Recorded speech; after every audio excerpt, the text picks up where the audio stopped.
What is my YouTube family? Welcome back to the channel. You guys bring y'all some content. So today's video is just gonna be me basically talking about compounds over a over a single turbo, pros and cons for them, you guys. So first things first, obviously smash the thumbs up button. But yeah, so it's gonna be a diesel vlog, you know what I'm saying? So I get asked a lot like, hey, I saw you got compounds, but I also saw you had a second gen. Which one do you like more? So get it out of the air. The first one I like over out of the two is going to be compound setup. Compound setup all day wins in my books personally for what I do. Okay, if this was a race truck, I probably wouldn't be running compounds. I'd probably just run a fat single and throw a bunch of fuel at it, maybe a camshaft. But yeah, so I prefer compounds over singles, okay? Now, pros and cons to each one. So I'll go over compounds first. So the pros with a compound is going to be you're going to get boost throughout all ranges of your RPM bands versus just whenever single turbo it hits, it has a range where it's optimized that, okay? One of the reasons why they came out with VGT turbos is because they were trying to get the best out of both worlds. They wanted a single turbo, but they wanted a fast spool up, and then when you're going at a faster rate, it opens up more on demand. So the fast spool up helps you take off, and it makes it more just a better driving truck. I like the compound setup, honestly. Another pro with compounds is you're gonna have lower EGTs. I think the highest I've seen on this setup on Tune 5 is probably 1100, maybe 1200 when I nailed into it. The compounds though, they're really good. Actually, you know what, I'm gonna turn real quick. EGTs are phenomenal. Now here's the kicker with compounds, okay? Drive pressure. All right, so a stock VGT turbo with a, so say 475 on top, your drive pressures are going to be kind of high up there because the VGT turbos on these Cummins they create excessive drive pressure. So drive pressure is basically exhaust back pressure. So the name of the game is you want, in terms of a ratio, you want as much air coming in equivalent, or if not 1 to 2 to what's going out, okay? The minute your exhaust pressure is exceeding what's going in, that means there's a restriction somewhere, and that's how you blow head gaskets. People always say, oh, you're running 80 pounds of boost, 100 pounds of boost, you're gonna blow something.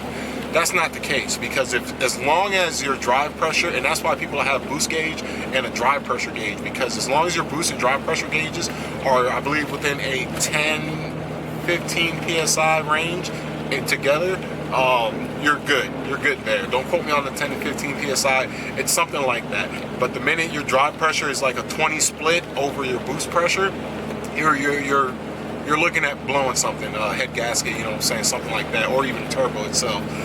So it goes both ways. It goes both ways, okay? Now, the compound setup I have, it doesn't utilize VGT setup. It's just a fixed vane, or not vane, but it's a fixed wheel style, okay? Therefore, the drive pressure is actually really good. I don't have a drive pressure gauge yet, but I do plan on running one because that's just something I'm curious about, and I would love to know, make sure I'm in that parameter, okay? Cons when it comes to compounds, well, more parts. You have more moving parts. It's going to take up more engine space. That's just the name of the game, you guys. So, in all honesty, man, it takes up more space in the engine bay, and it's more moving parts. So what does that mean? Well, if one of your turbos go out, instead of having one turbo go out, well, you can have one turbo in the compound setup go out, but usually it takes out the other one. So like, for instance, if your atmospheric turbo takes a dump, which is the turbo sucking the air in from the intake, your inducer is probably going to go bye-bye too, especially if it sends shards through it, okay? So it's just more parts, more money. Obviously, cost effectiveness, single is going to be a more cost-effective version over compounds, just again because less parts, you know what I'm saying?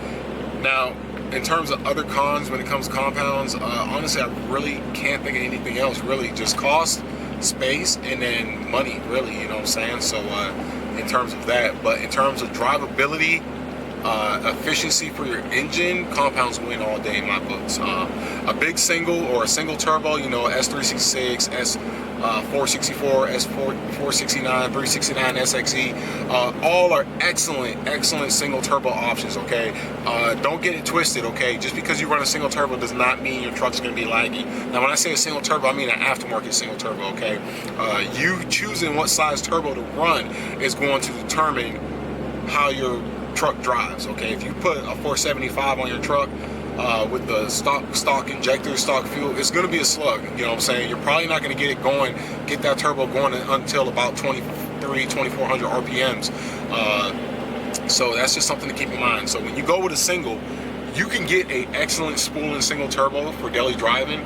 You just have to pick the right size, you know what I'm saying? And there's a lot of companies out there selling turbos with a lot of knowledge. It's as simple as reaching out to them, telling them what you want for your truck, and go from there. I tell people all the time, when you're picking a turbo, you don't pick a turbo size and then build around that. You pick a turbo based off of your build, if that makes sense, okay? So if you're a guy that tows your truck every day, you're hauling stuff, you use it as a daily driver, you got stock fuel, you don't need to be slapping an S472 on your truck. You know, you might want to be in that 366, you know, maybe 369, well, actually 366, 369, you know, 464 max is the biggest I would go on a 400 frame size turbo. If you're towing your truck, you know what I'm saying? The most common turbo I see people go with in second gen swaps is a 467, because it's like that borderline middleman between, you can still tow with it, you know, not ideal daily towing, but you can tow with it. I did before. But it also punches. Most 467s can support up to 800 horsepower. So it's just with the proper fueling and tuning and all that stuff. Now, talking on a single side setup, pros and cons with a single turbo. Again, it's the opposite of compound. So it's going to be more cost effective because you're going to have less parts involved.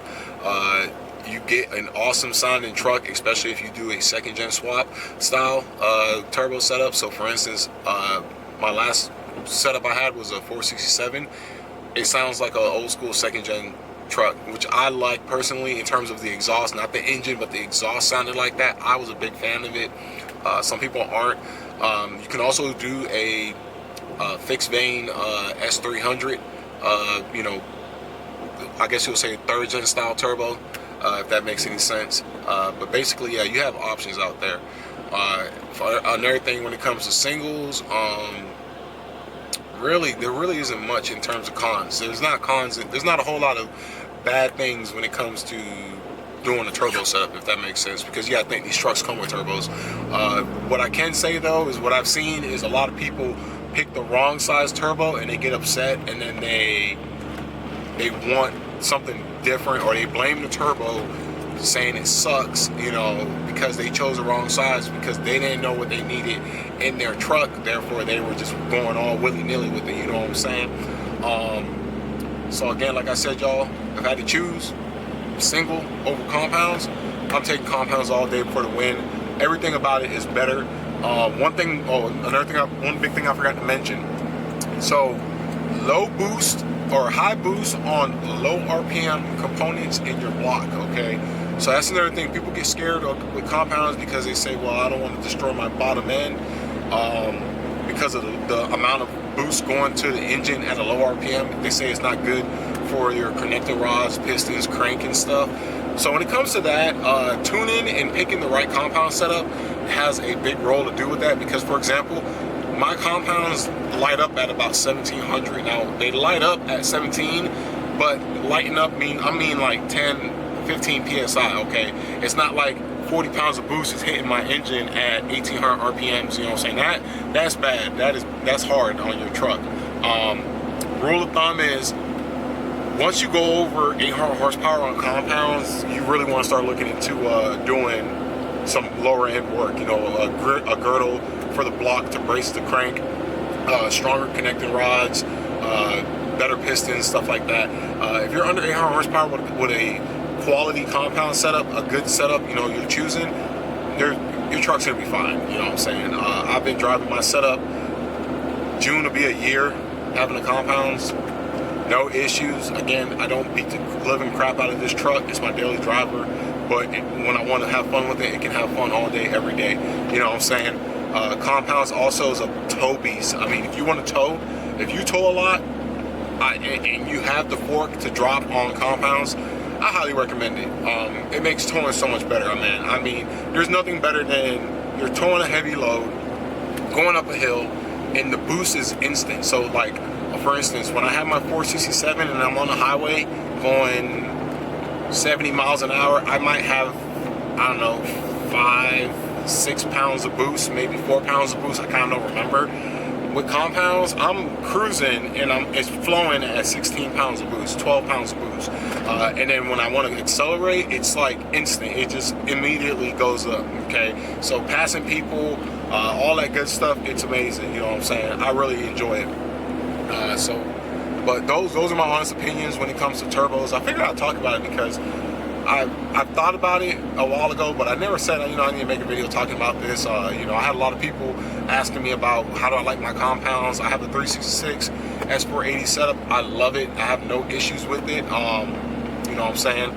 It's just one of those things where it's like you got to experience it yourself in order to truly know what it's like. If you got a buddy who has a compound setup truck, ask him if he'll let you drive it. You know what I'm saying? You can't go wrong with it. So that's just a couple 2 senses and factors in it for myself. But yeah, you guys, but that's my honest opinion when it comes to big singles or a single turbo setup over compounds. If there's anything I missed, which I'm sure it is, if there's anything I missed, by all means comment down below and I'm more than willing to answer any questions.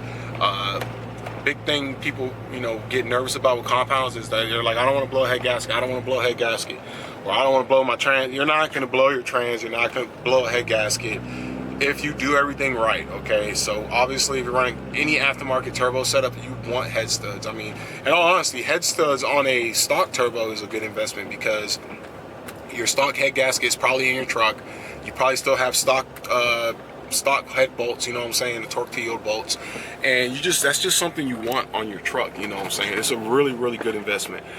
And then with that, you know, driving your truck, you know what I'm saying, you can, it's hard because it's hard to explain because people get the association with because you make more boost, you blow head gaskets, and it's far from that. It's actually not the boost that's messing up your head gasket, but the drive pressure, the back pressure, because your exhaust gases are not evacuating the engine as fast as it's taking in air, okay?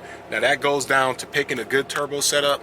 That also goes back to knowing what you want. A very common setup people run on these trucks is a stock HE351 turbo setup with a, turn on my light. They'll run a stock HE351 setup with a 475, which is a very, very common setup. The 475, make sure I think about it right. So technically the 475 would be it would still be the atmospheric, that's right. So it would be the atmosphere turbo, and then the stock HE351 would be the inducer. So yeah, that's how that rolls. But yeah, you know what I'm saying? Again, don't get it twisted. Single turbo setups are excellent options. There's nothing wrong with them. I ran 466 or 464, 467. Had a 472 I was going to put on, but then I ended up doing compounds because, well, I wanted them. So yeah, it all worked out though. So hopefully you guys got what you wanted out of the video. Thank you for watching if you checked it out. Until next time, please smash thumbs up, like, comment, subscribe. If there's something I didn't talk about, by all means ask and I will answer it down in the comment section below. And until next time, you guys take it easy, be safe, and I'll see you guys soon. Y'all take care.